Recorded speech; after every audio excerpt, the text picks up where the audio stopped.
Madame Asselin, pouvez-vous nous parler de vous en quelques mots? Oui, moi je suis travailleur autonome et j'enseigne la musique. Donc, à l'école de musique Les Croque-Notes, ici même, j'enseigne le piano et le chant à des jeunes et à des adultes. Vous êtes native de l'Abitibi. Qu'est-ce qui vous a emmené dans la MRC de Nicolet-Yamaska? En fait, ce sont mes parents, mon père Roméo Asselin et ma mère Georgette Bergeron, qui nous vivions à Manneville, près d'Amos, et mon père a eu une offre d'emploi pour venir travailler au ministère de l'Agriculture à Nicolette. Puis c'est à ce moment-là que mes sœurs et moi, on a suivi toute la petite famille.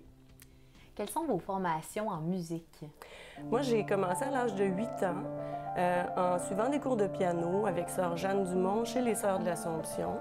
Puis ensuite, au secondaire, j'ai poursuivi avec sœur Yvette Boutin. Après, j'ai fait mon école supérieure de musique toujours à Nicolette chez les Sœurs de l'Assomption avec sœur Isolde Brouillard qui m'enseignait le piano également. Et puis, j'ai aussi suivi des cours de violoncelle et de chant comme instrument secondaire.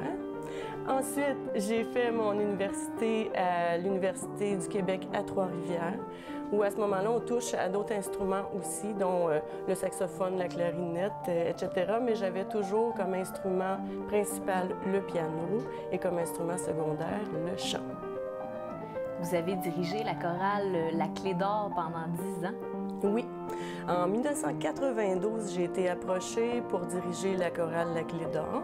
À ce moment-là, j'avais une courte expérience de la direction chorale parce que j'avais animé pour des chants liturgiques aux célébrations religieuses de la cathédrale avec des jeunes de l'école primaire.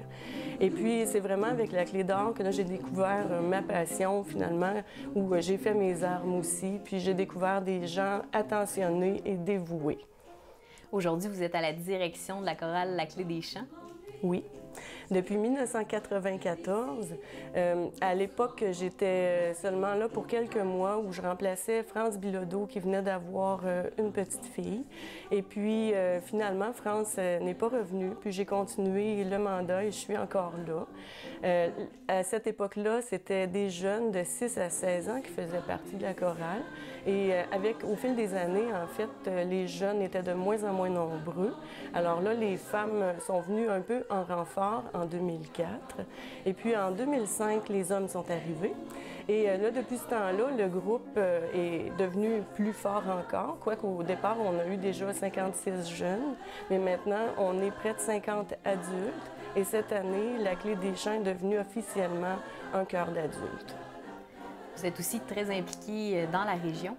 Bien, je me suis impliquée de façon ponctuelle, si on peut dire, à diverses célébrations eucharistiques, soit à la cathédrale ou bien à la chapelle du Port Saint-François, pour des célébrations, entre autres, à Noël.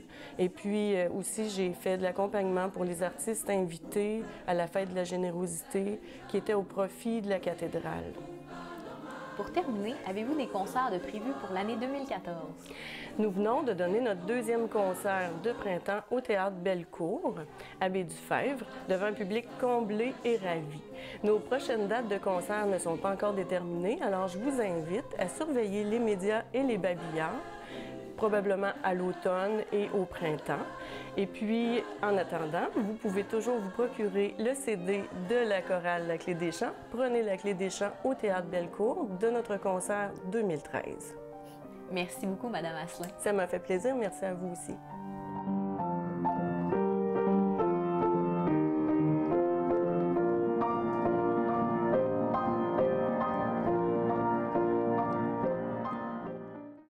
C'est ce qui complète l'émission d'aujourd'hui. Si vous avez des commentaires ou des suggestions de reportages, vous pouvez nous les faire parvenir aux coordonnées qui s'affichent à l'écran.